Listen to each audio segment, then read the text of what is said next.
fall of 2017, I was smoking a joint with my dad on his back patio, talking about how to run restaurants, which we spent a lot of time doing at the time. And Kasich, the governor of Ohio at the time, signed the medical bill for Ohio cannabis. We've been smoking weed our whole life. And we kind of watched what happened in Colorado when it was built. And he looked at me and he's like, the warehouse would be a great landlord for one of these cultivation facilities. I said, I agree, but we should be the tenant too. And literally within 24 hours of that conversation, he's more or less like, fuck it. Why not me? Why not us? Why can't we win this just like anybody else?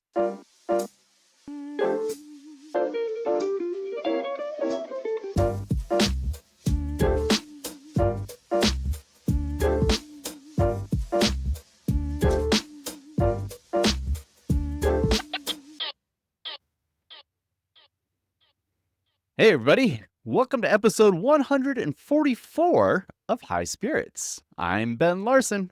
And I'm Anna Ray Grabstein. And I'm back. I'm awake. I'm somewhat alive. And we're recording Tuesday, July 7th, 2026.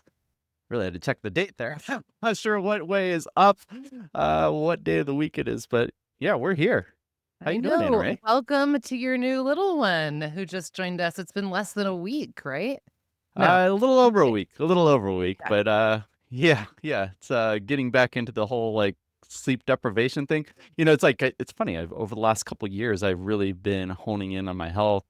Tracking it with my Whoop band, trying to get my sleep score up, and now it's all gone to shit. Your 5 a.m. workouts, you've taken them off. Oh God, I was literally up the other morning for an hour and a half bouncing the baby. Because, night is day, day is night. And all of a sudden it was like 4:55. And I'm like, right now I'd normally be going to the gym. And all I can do is think about trying to squeeze in another 3 hours of sleep. Yeah, not so much. Well, your baby and America's birthday are not that far apart. No, that's right. That's true. We just celebrated America's 250th over the weekend. There were parties all over the place. Did you do anything for the 4th of July? Yeah, actually, we there was this fun little neighborhood kind of 4th of July parade that the kids were riding their bikes and all decorated and everything, and then we ended with a big pool party. So, nice. That's fun. Did that, and then returned home to the baby in the afternoon, and yeah, watched a little fireworks. But I don't know. It's all been a big blur. There's that. We don't have to watch soccer anymore. And yeah, I guess there was a big wedding or something that everyone's been talking about. Yeah, Taylor Swift and Travis Kelce got married on my wedding anniversary on July 3rd. Oh, no kidding. Yeah. Oh, happy anniversary. Yeah, it was our sweet 16 at my house, 16 years. And wow.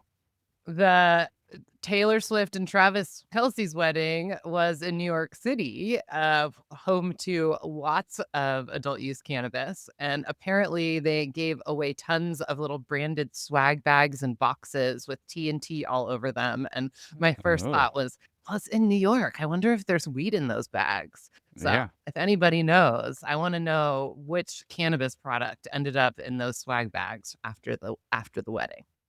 And it was hosted at the Garden. Is that right?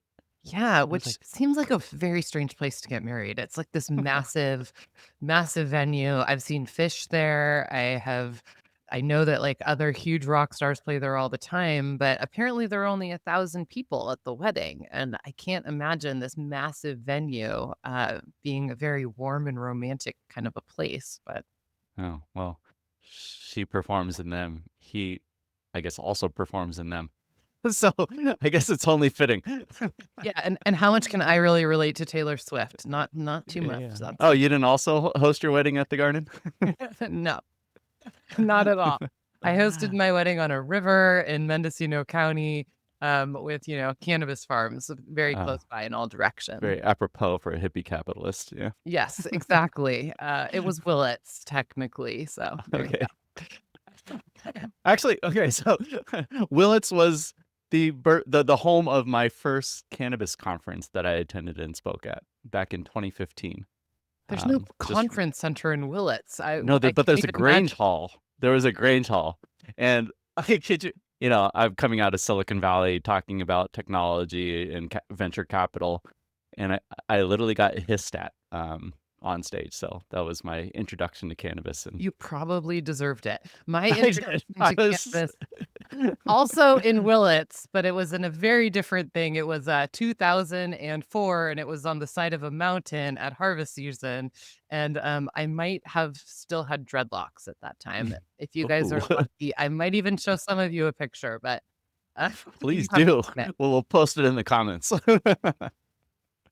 All right. Well, so we've got a really great guest today. Ben and I, we reign from California, but we're trying to have conversations with people all over the country who are really moving the needle in this industry. And about 3 months ago, I had the opportunity to actually tag along on a potential customer visit with one of Vertosa's sales reps, and I got to go visit certified cultivators in Ohio, who are the number one brand in the state, fully integrated company. And I was so super impressed at the operation that I knew that we needed to have someone from the team on to tell us about Ohio, and that's what we're doing today. So today, our guest is Zach Weprin, and he is the president of Certified Cultivators, one of only a handful of independently owned, vertically integrated cannabis companies in Ohio. And while a lot of operators are building big brand portfolios, Zach and his team made the opposite bet. They went all in on one brand, full control, top to bottom, and it's paying off. Certified is sitting at the top of Ohio's market, and they've got a brand footprint that's carved out close to 7% market share in the state. And they have all the form factors in the market. It's super impressive. Before cannabis, Zach has a background in hospitality. He was an entrepreneur that was building fast casual restaurants in the sushi space, and it shows up in the way that he talks about the business. And I think that this is going to be a great conversation. So, welcome, Zach, to the show today. Welcome. Thank you guys so much. Grateful to be here. Lucky day to be talking about cannabis over here. So yesterday in prep for this podcast, you sent me this text and it was short and sweet. And you said, best part of this whole thing has been building this with my dad. And I thought, let's start the podcast that way. I want to hear the story. So what's the story? Fall of 2017, I was smoking a joint with my dad on his back patio, talking about how to run restaurants, which we spent a lot of time doing at the time. And Kasich, the governor of Ohio at the time, signed the medical bill for Ohio cannabis. And that was the first conversation we had. We're from Dayton, Ohio. We live in Columbus. My dad we spent a lot of time out in Colorado where we used to live. And we've been smoking weed our whole life. I was diagnosed with Crohn's when I was 12. My mom passed away when I was a young kid. So cannabis has always been a part of my life, at least since I was probably 18 years old. And my dad's a big time consumer. And we kind of watched what happened in Colorado when it was built, when it all started to change out there. And, it was always like, whenever this comes to Ohio, we want to be a part of it. And, that conversation with my dad, we had a building. When I was growing up, my dad was in the auto parts business, and we had a warehouse that needed a tenant. And he looked at me and he's like, the warehouse would be a great landlord for one of these cultivation facilities. I said, I agree, but we should be the tenant too. And literally within 24 hours of that conversation, he's more or less like, fuck it, why not me? Why not us? Why can't we win this just like anybody else? So started kind of working on it, putting the application together and talking to whoever would listen. And eventually, even after an appeal to the state, we ended up being awarded a level 1 cultivation and processing license about a year and a half later. And it's been a wild journey ever since. Yeah. Yeah. Yeah, And so I've been there. It's massive. This auto parts warehouse is not small. I mean, it's a very large campus, a few acres at least. And what you've built is is very large as well. I think that you had over 40,000 square feet of canopy. You had manufacturing. Did you guys go out and raise money from the beginning to get that done, or did you self-fund it yourself? We we raised some friends and family money. We sold our souls to whoever would give us money. One of the major goals that we had when we started was to get this thing operational without losing control. It was very important for us to kind of maintain control as a family to really kind of maximize the opportunity that we had. So we raised some money. My dad put everything he had in, which wasn't much. He sold his house in Colorado in the middle of COVID and used that money to pay for the next construction bill. So, you know, he was all in. I spent Wow. 10 years building a fast casual sushi chain. I didn't have much money to my name, so it was a lot of his risk and kind of just using our name and reputation to kind of take it from there. But once we won the license, we knew we had some leverage, and owning the property that the business sits in was essential to everything, and it's been a big, huge part of our kind of strategy as we've expanded the business. So there's a lot of people that opine on whether you should or shouldn't do business with family members or friends even. And with so much on the line, it kind of like stakes are high. What's your guys' key to success like to date? Like how do you how do you keep those that dividing line like clean and It's make a, sure that Thanksgiving and Christmas or whatever the holidays that you celebrate are like how do you keep everything kosher around the dinner table? We could probably have a whole separate podcast for hours and hours to discuss that. This is so I've been a part of the origination of two businesses. One was the restaurant business, which I did with siblings and friends. In this situation, it's just my dad and I. And my dad is, he turned 73 next month. He more or less came out of retirement to do this. He's still, the best part about it is that we literally get to talk every day about building the business and making decisions and how we want to, how much weed do we sell that day. And, my father's, you know, he's not necessarily competing with me in terms of, my role, my position, his role, his position. We have the same goal, the same vision here of maximizing our opportunity of building, the best cannabis company that we can. And, we, one of you learn a lot trying to build restaurants, and I mean, you guys have a lens to the cannabis industry. This is a very expensive business to operate, to build, to expand. I made some very strong learning lessons trying to expand and making cash flow mistakes, running the restaurants, and kind of learning for a decade on how to scale and build business and cash flow and P&Ls, balance sheets, all that stuff. Like I learned a lot, and that was the education that kind of helped us understand on how to manage this business, how to run this business, how to talk to our team, and how to build the culture, and really focus on building a sustainable operation as we operate in an extremely difficult environment to operate in from a compliance standpoint, from the laws, and so it's try to be nimble, but also understanding where we're at and where we're trying to go, and it's just been fun working with him on it, just because you know Yeah. yeah it he I loves it, and it's just so I don't know how to say anymore. I love the hospitality call out too. I grew up in the restaurant business. My mom was the bookkeeper at the family restaurant. My uncle was the chef. My aunt ran front of house. When I was old enough, I was like waiting tables and bartending and all the things. And I always tell people that I think that restaurant business is the best boot camp for all types of business, cannabis in particular, but really all of them. It's a ballet. The margins are tight. You got to work with people on a team. And if you can make it in that kind of environment, I think it's a really great foundation. So you talked about how some of kind of what came before for you in your career and your dad and his career led to the vision that you guys built with Certified. And one thing I think that would be interesting to dive in right at the beginning is about going all in on this one brand. You've built a big company, vertically integrated company with retail stores that are called Certified, and then all of your products are also called Certified.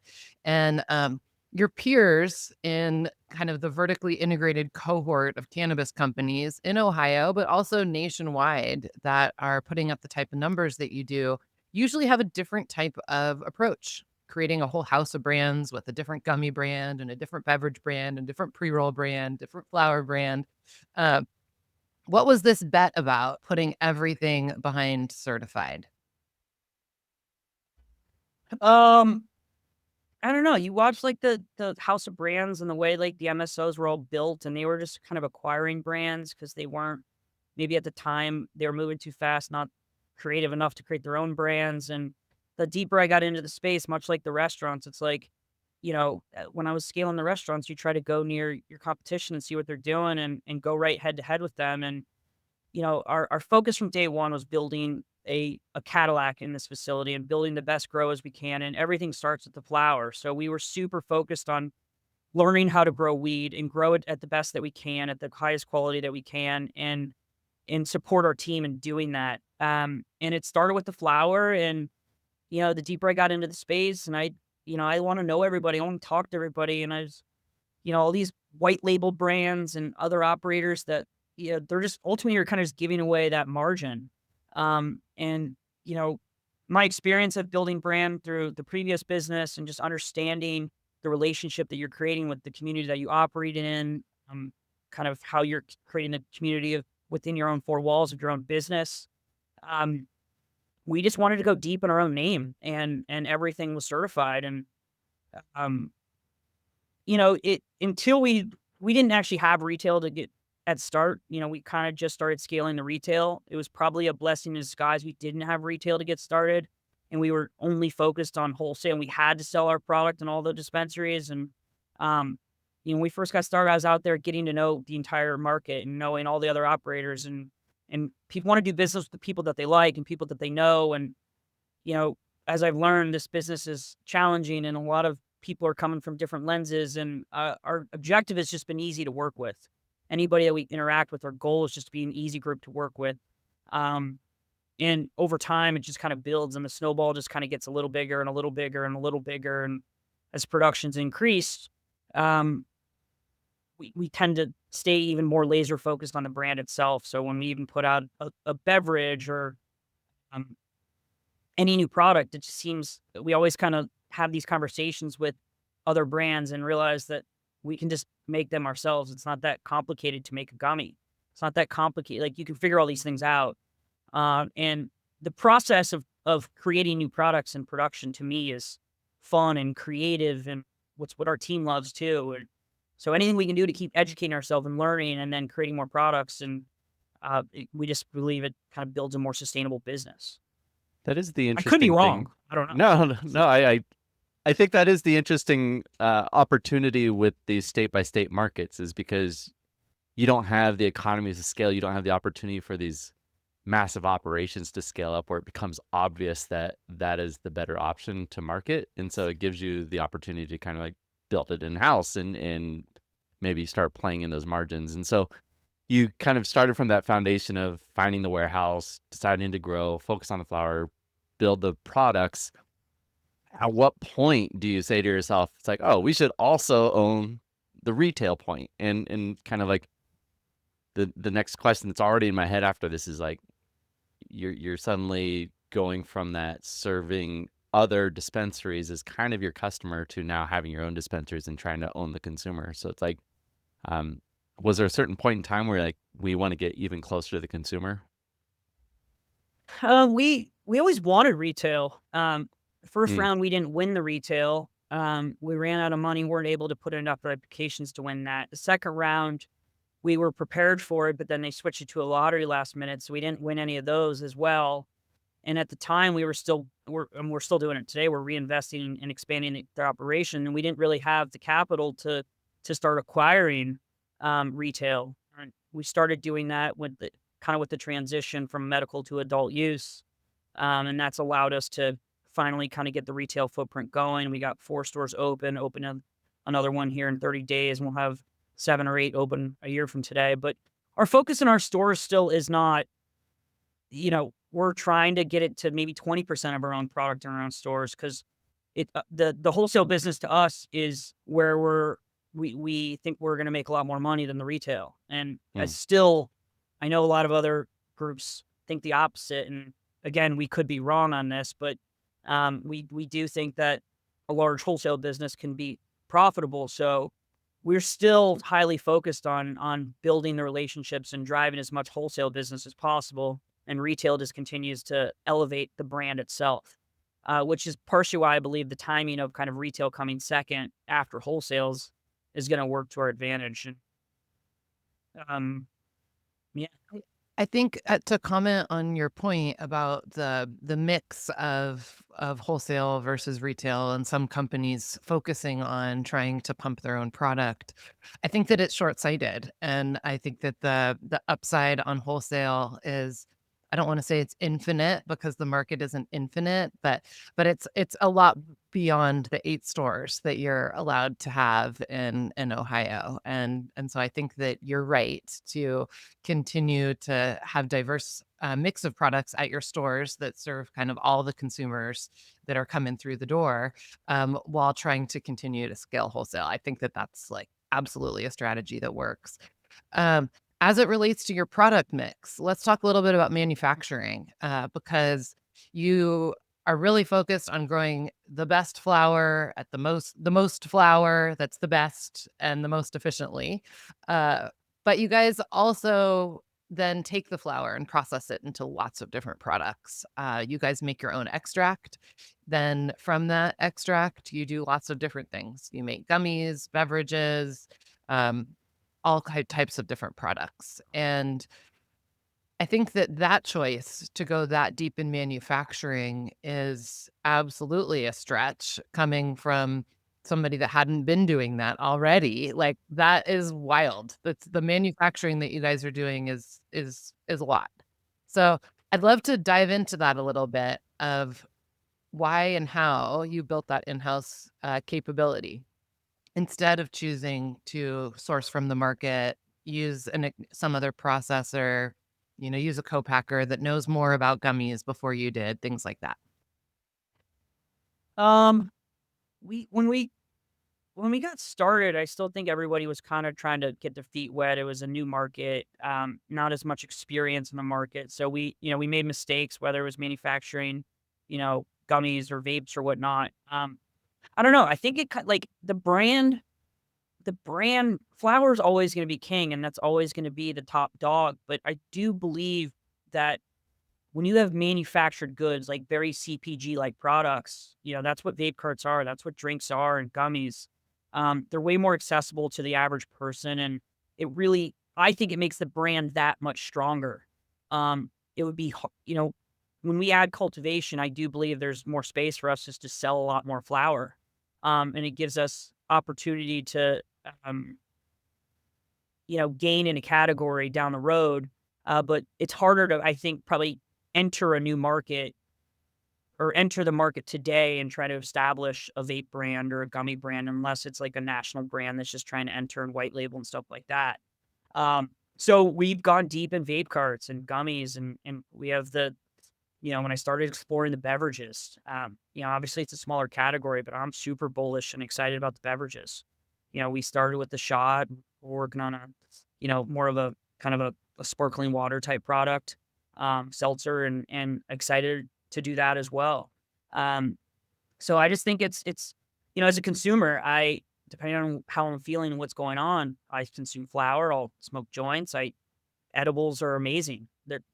I'll eat 5 to 7 milligrams of an edible, and I feel like it's the most therapeutic way ever for me to behave, Hmm. and to manage whatever's going on in my life. So I like to consume products in different ways, and I think just being really good at each category, gives us that much more opportunity long term to kind of hit those larger wholesale numbers in each category. So I try to look at individual categories month over month and work on, you know, keeping those where they're at and growing, not going backwards. So um, I don't know if that answered the question, but obviously, the maybe we are going too far, too deep with too many categories here. But I do prefer that they're all at least under the certified name, and I'm not obligated to be making products for other brands. Yeah, just want to double click on it a little bit because there are different philosophies when going into building a brand, and some people go super deep on a single category like a vape cart or something like that. And a lot of times when you're offering different form factors, you're comparing, the ROI on a certain effort, right? And so like, how do you just think about these product categories as they sit next to each other as far as the revenue opportunities and the profitability of each one versus, just feeling that need to have a suite of products that kind of fill that, 20% of your shelves in a branded store? Mm, Good question. One thing that we've told our team here internally, and we try not to get in the way of how we sell our product, is every gram of THC we produce, we want to turn into revenue. So to some degree, I'm looking at the entire operation as a whole to drive cash flow and profitability. And if one month, vape category drops a little bit, but gummy jump or flower jumps, it's like I'm trying to look at the cash flow model as the entire operation from a wholesale standpoint, as opposed to individual categories. Um, it hopefully strengthens the brand over long term, and it's looking at kind of a top line sales figure with bottom line cash flow as opposed to individual category. Obviously, Mm, when we get laser focused and kind of get down to the operations from department to department to figure out, how they're, where is there room to improve? Where is there room to find increase cash or, there's, there's that. But we've also we're, a lot of people probably don't like this, but we're buyers of biomass in the market. We can't produce enough THC in our own facility. So we buy, biomass from other operators to also make vape carts as well. mm, So, or gummies or whatever product is we're making. So we're, in those markets, you have a lot more potential for long-term sales growth if you're also using other people's flower and biomass to make products internally as well. So if you're making a disty card or a gummy, it's not as essential that THC is coming from our garden or somebody else's. But when you're putting flower in a jar or pre-rolls or whatever the premium product, um, we're not buying other people's biomass and repackaging it, putting it into a certified jar. We would never do that. mhm. So it's kind of looking at the long-term scalability of each category. There's specific vape companies on the West Coast that crush. There's specific pre-roll companies that only do pre-rolls that crush. And then when those brands try to get into the vape category, another category, maybe those categories are much smaller compared to the original one. But in our position in a kind of a limited license market, it allows us to ultimately gain more market share and position the brand in a stronger spot. The more you see our brand in front of you, I think it ultimately creates more consumers and more buyers and um, versatility. Yeah, I interesting. wanna I wanna dive in a little deeper on the cannabis ingredients piece of this, and, I'm surprised Ben, as the beverage guy on this podcast, not me, wasn't the one that asked you more deeply about I'm beverages, not but sure, you just try not to make it about me. but you brought up beverages. I You know. talked yeah, and the seltzers that you guys are bringing to market, I think you called them, like, a sparkling water, and, it's a unique opportunity in Ohio from my perspective at least, because, Ohio has been a and was a very, a very exciting market for hemp beverages, and Ohio has kinda gotten in the way of those hemp beverages staying in the market to the same extent, and the question is will those consumers that were purchasing hemp beverages outside of dispensary channels come and look for them in dispensaries now? And there aren't a lot of folks making THC beverages in Ohio. You guys are one of them, and I think that that's really interesting. And so I'm curious, when you say that you're watching month over month category growth, if there has been a shift or if more consumers are coming to stores looking for beverages, if you've seen that. And then the other part of the question, as it relates to the ingredients, you talked about being a biomass consumer in order to be able to create the amount of cannabinoid extract that you need to make all your products. And I am wondering, what your perspective is on distillate versus more full spectrum extracts and manufactured products as well. So tell me about beverages and tell me about cannabis ingredients. Yeah, so the beverage thing is it's an interesting obviously there's a lot of people's opinions about where beverages are. Consuming THC through a beverage is a wonderful format. We all can agree on that. As far as regulation around that, like the amount of regulation and scrutiny that we go through to operate in our business is insane. It's high, it's extremely expensive. The it's very difficult to operate with the compliance side of things. So the whole like hemp story is it's it's just confusing to consumers because of the way intoxicating hemp and it's just selling weed. So selling THC drinks that aren't regulated in a completely different format from all of the existing operators in the markets is definitely conflicting. And that creates some, I'm sure Ben's got a different opinion of that because of his position in Vertosa and what they're trying to do. And so the market's there. I mean, what intoxicating hemp did and the tea and the hemp beverages did create is more awareness and more accessibility for the first time, which obviously we all want THC drinks. Some of those consumers will come into dispensaries over time, and some won't. Some I hear are trading back up to beer because they're at the bar. Yeah. What I do find to be interesting is that the market's there, the product people want, um, and I'm grateful that I'm in a position to maybe to make that product and sell those through the dispensary channel today. What does the law look like in 2 years, 3 years, 5 years, and how could that change compared to where it's at? That could be significant. And if we can be any part of kind of helping create that, that's intriguing to me. Obviously, there's a market for a low dose, even high dose drinks. That there's no question about that. Um, and we started with the shots, and our 12-ounce seltzer is obviously a different product, but similar, and there'll be a market for those too. So I'm just excited to kind of work on that and get into creative product mode. So I don't know if that answered the question, but there's we're in our very early infancy stages of where THC drinks go across the nation, and Ben's been in a very unique position, getting to where he's at today. I've been working with Source. I know you know that. That's how Mhm. I was I didn't even know who Vertosa was at the time. Took me a few months to figure out who was doing it. There's only a couple of you, and so the drink segment's been interesting. Our drink category sales have gone up a little bit recently because we added some automation. We were doing all these little 2-ounce 5-hour energy shots by hand. Um, Wow. we were always strapped by, people. And as we've expanded and invested more in automation and equipment, it allows us to kind of look at the category a little differently. It Um, reminds me of the early days of beverage. Like every yeah, beverage manufacturer had like a 4-head filler, and we're just doing like hand pumps and yeah, it's um, crazy. I mean, I even remember hearing stories about can going into new states and doing cans that way. It was very, very low tech. And hard to Um, scale.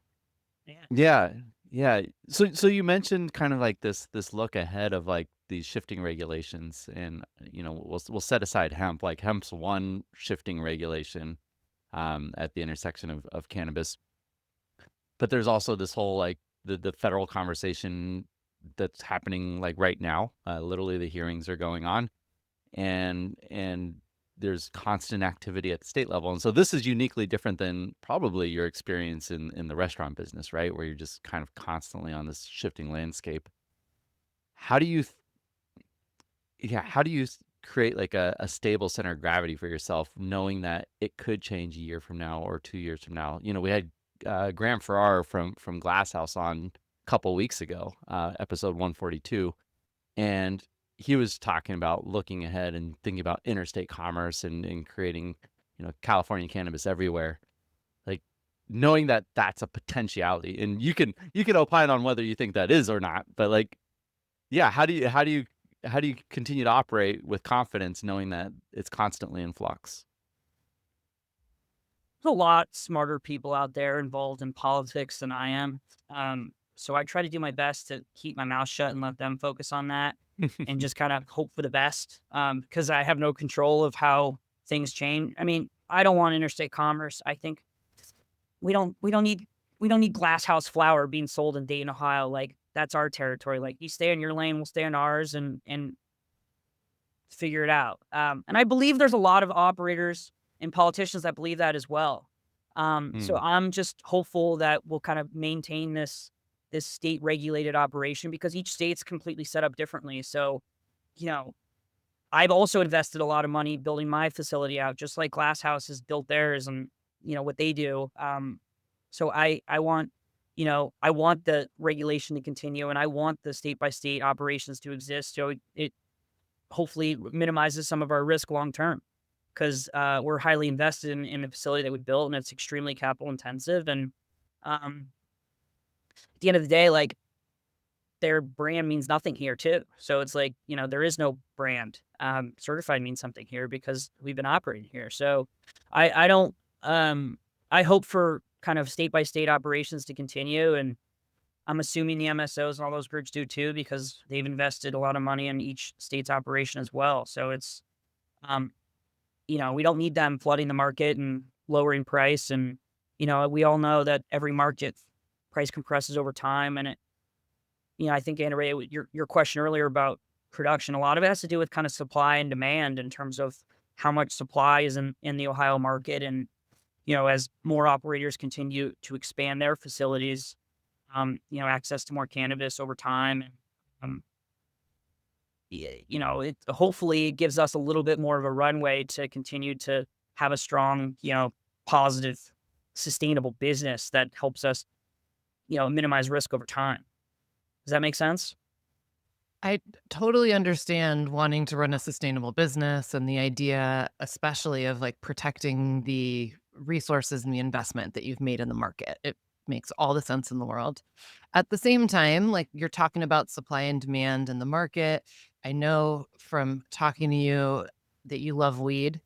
And when you think about being a biomass consumer and where that biomass is coming from, I think that most of the cannabis in Ohio is being grown indoors, and that from certain other places in the country, there's a lot more access to very high quality, sustainably grown outdoor cannabis that is perfect for biomass, for ingredient production, like full spectrum extracts, live resins, things like that. And and I'm wondering if you can also see that side of the complex equation as it relates to interstate commerce and the supply and demand equation, knowing that if we were to look at the amount of cannabis being grown around the whole country, is very different than the amount of cannabis being grown in each individual market and how that all levels out and how you think about that. Yeah, I mean, we make our live liquid diamonds and our eye crushers are taken from a fresh frozen. We got hydrocarbon extraction, and it's the most premium product that we make. Like we can't, it's the best product that we make. It's a lot different than the disty the category, but the way we're able to also do both. You start throwing in biomass that, might be great for rosins and extracts, sending them into, uh, a state market like Ohio. At the end of the day, it's gonna lower the value and the quality of all the existing operators in the market. So, I think we're still in the infancy stages of kind of, from my lens, from where Ohio is gonna be. I think we've had um, it's taken us a while to kinda get to where we're at. Our transition from medical to adult use has been slow. It's taken us a while to get all the rules enacted. So we haven't seen the drastic change from medical to adult use as some other markets. And I think every operator in the state right now is seeing some growth and excitement for kind of where we're gonna be. So I don't know. I prefer to operate with you know, all the people that we get to do business with here in Ohio as opposed to buying some from, yeah, some well, farm in Colorado or Oklahoma. so I want to zoom out a little bit because you have done a great job at kind of rallying to the top of the Ohio charts, and I think it's more than just the product that has gotten you there. I mean, it's kind of in the name. You named your company certified, which kind of evokes trust and all this kind of stuff. And I kind of fancy myself a little bit of a naming geek. It's like I'm imagine like a year or two from now, you might find yourself in a position where you yourself are ready to expand your brand, into other states and beyond because you've built more than just a product offering. You've built that consumer trust. You speak to the consumer, and I'm so one aspect I'm wondering if you think that you will get to that point, right? Like, do you allow yourself to think like beyond the walls of Ohio, and then how that might change your perspective on things? And then the underpinning of that is like, how have you built that trust with the consumer? Like, because I think that's the critical aspect. That's something that we've focused on a lot, with Vertosa is just, how do we build trust every day? And it's kind of really resonating with me as a consumer. I mean, it starts with your team always. I think it starts with your team, design, the, as simple as it might be, the rainbow in our logo, is important. It's highly designed. It's very recognizable. You'll see rainbows in Dark Side of the Moon and Aviator Nation and Vintage Kodak and BMW, and you'll start noticing it all over. And I think that the color of the rainbow and just the name, it's just constantly in your face. And I think that's kind of built trust through color and design and highly um detailed curation, I think. And I think you can kind of see that in everything that we do, whether it's the art that we have for our strain and our we have individual art for each strain that we put out. Um, as far as going outside of Ohio, like, yeah, I mean, that does sound fun. That does sound enticing. I don't know what that'll look like one day or what it could look like and what it would mean for certified. There's also like sometimes there's this kind of lightning in a bottle due to timing. Mm. It's possible that the certified brand does not, not possible. It very well likely could not make the type of impact in a different market that it did at the time that it created its brand and its presence here in Ohio. Is it a new market? Is it a market that doesn't exist yet? Is it a Indiana or a North Carolina or South Carolina, like or states that are just getting started? Um, as opposed to like, Wana or Kiva or Jeter and these other types of kind of brands that have taken a different model. So I don't know where certified will go. Um, but I also know like we have 12 million people in the state, and Ohio is a big market. And I'm very grateful. I travel a lot, and I don't know if you guys deal with this where you're from, but you're gonna find Ohio people everywhere. There's a lot of us, and we all like to, give pride that we're from here. So, I run our into a Buckeye opportunity. fan or two here or there. Yeah, we're loud, I know.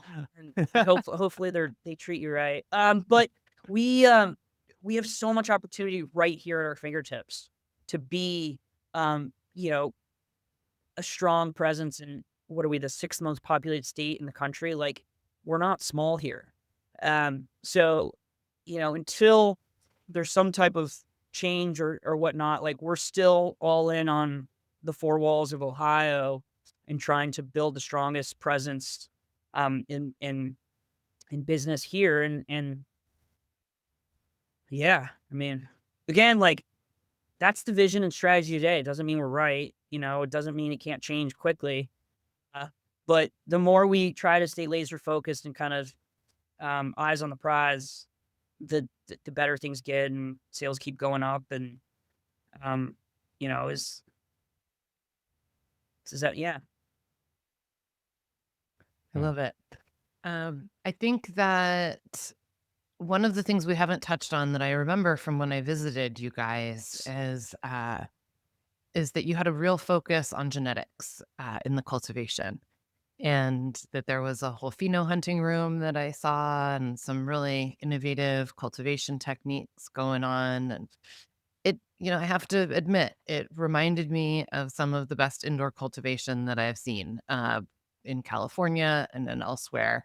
And I wonder if you could talk a little bit about the genetic strategy and what that is doing for the Ohio market and for your product line, and how you see genetics as part of the strategy. Yeah, I mean, I learned early on, it's genetics, it's the environment, and it's your team. And if you can kind of combine all three of those, you can have some form of lightning in a bottle. So we've done our best to provide the right facility and tools for our team to kind of live their dream and grow the best product that we can, mm, and create the best strains and genetics. So yeah, we pheno hunted from day one. We've never brought in outside clones. Um, we've been buying seeds. We haven't started breeding yet, but that is something that we're talking about. We have a tissue culture lab. I'm pretty sure now all of our, our clones now are coming from tissue culture.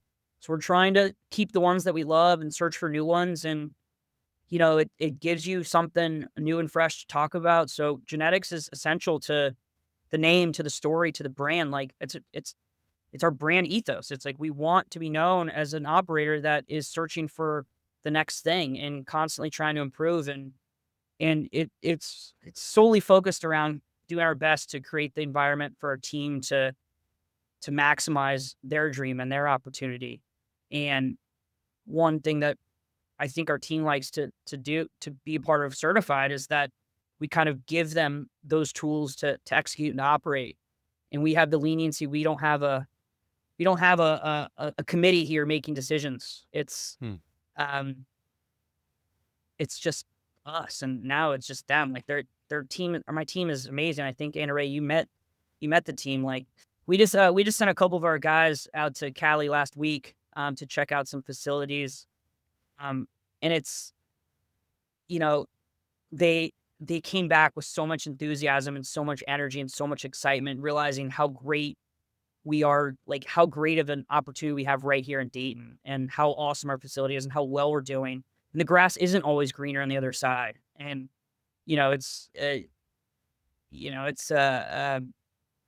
it's, I think it got them more excited to come back here and to execute here and not Yeah. think that just because you see some Instagram account from Cali that's great at creating content or growing, like, we can be just as great here. Um, and that's awesome. Yeah. Zach, I really appreciate you. You kind of clearly identified the three legs of the certified stool. You said like genetics, which is the very root of the plant. And then you talked about the environment and giving people all the tools and creative freedom to kind of do what they love. And then the third piece is the team. And so like just with a focus on building the team, which I think a lot about. What's like one of your secrets to ensuring that you're putting the right people on the bus? Like what are some of the things that you're looking for as you're building out your team? I mean, it's wild. I mean, I think we probably have 300 people across the team right now between, 200 in this facility and another 100 in the retail. It's taken us 7 years to get here. The way when we first got started was a lot different than it is today. And we just have highly enthusiastic and people that love the plant and love um, being a part of it. I think, you know, I've always thought that I kind of had this unique lens to the business. A lot of the people that I would compete with are either, they were lawyers or bankers or people smart enough to get licenses and get these businesses started, but may not understand culture, definitely aren't consumers of the product, didn't understand brand, those kind of things.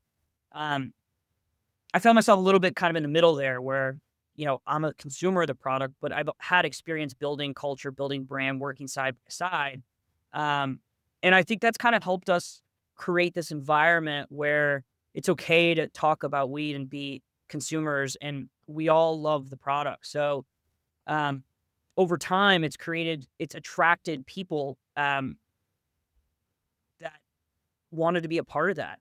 And, one thing in any business, whether it's restaurants, cannabis, or any other industry, they all go through cycles, and their infancy stage versus mature stage, and kind of they have these, the people that are required on our team today to help us get from where we're at today to where we want to go, or maybe different than what it was in step one and step two. It took me a long Hmm. time to find the right lab director, or the right director of operations. Like, we don't have a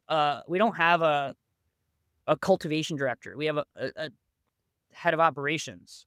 Um, so we've created this environment and how we're doing things, and you kind of have to mold your way in here. I interacted with a lot of people that were coming from the black market when we first got started. I didn't have any of that experience in the black market, so I'm also learning how to navigate the people and the conversations. And when we first got started, we didn't know. So you find yourself looking for people that have the expertise, or at least claim that they have the expertise to do X, Y, and Z. And then you learn and you make mistakes and you make cash flow problems and all that stuff. But um, nobody knows how to do this. Like, there is Hmm. no cookie cutter way on how to massively scale a cannabis company. So when you find the right people that are here for the right reasons, that are willing to work with the team, and work side by side with people, and the faster you make decisions on the people that aren't working out, and you continue to focus on your team every single day, that's how you kind of build the nuts and bolts and how all this works. So,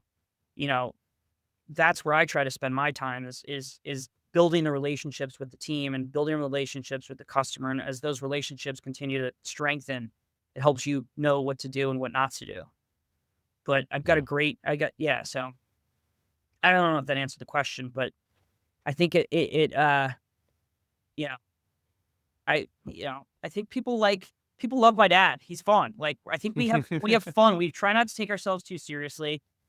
We want to be easy to work with, but we're also, we try to be professional too, and get shit done. So I mean, I think you painted a pretty good picture of your dad smoking a joint at 74 on a porch and making a snap decision to launch a cannabis company. That's well, that that's a was pretty cool guy. yeah. I think he was probably 64 at the time now, because it's been a minute. But Right. this Right. has been like, you know what? He at that time he was told he wasn't allowed to ski anymore. He was probably a little depressed, probably smoking a little too much, and this is like extended his life and made him excited and gets him energized. And it's, dude, he's just having so much fun. It's like, it's an incredible opportunity to, like, be a part of this change in society. Like, cannabis, like, in those times, talking about cannabis around the dinner table, Yeah. it wasn't like it is today. It's like my mom would look at it and be like, "You're fucking nuts. Like, what do you mean this is good for Crohn's disease? Like, you're talking about getting, like," and the perception of cannabis in America, and each individual one, each one of us, evolves over time. Hmm. So it's, it's just a great time to be in the business. Zach, I gotta say, you have been incredibly transparent and honest, and I think that you've given everyone who's tuning in a pretty um, real lens into what it's like to operate in Ohio. So I am really appreciative of everything that you shared today. But it is time for our last call. So, Zach, this is our time when we turn the mic over to you one last time for some advice, call to action, or a closing thought to leave our audience with. What is your last call? Thank you for including us. Thank you for bringing attention to the Ohio cannabis community. On behalf of our team here at Certified, on behalf of the entire community of people working in the cannabis industry here in Ohio, thank you. Thank you for being a part of building something special and new. And I do feel like we're all just getting started here. I'm very excited for the future of Certified. Um, we have lots of growth and exciting times ahead. Um, Smoke weed every day. Enjoy. Take care of yourself. Smoke weed every day. I love it. Smoke weed every day. Mic drop. Zach, thank you so much. Thanks, Thank you so much. guys. Yeah, Yeah. All right. Talk to to you have you. soon. All right, everybody. What'd you think? I feel like my spirits are a little bit higher, especially hearing about Zach's dad. And glad to hear that the industry has done that for him. All Yeah, right. I'd like to have a session with him on a back porch sometime, overlooking some Absolutely. awesome Yeah. cannabis I, field in Ohio. I know what my Ohio bucket list is now. Not, Yeah. it's a new list. I didn't have much of one before. Yeah. All right. Thank you to our teams at Vertosa and Wolf Meyer, and of course our producer Eric Rossetti. If you've enjoyed this episode, please share, like, review, do all the things wherever you listen to your podcasts. Thank you for listening. And as always, folks, stay curious, stay informed, and most importantly, keep your spirits high. Until next time, that's the show.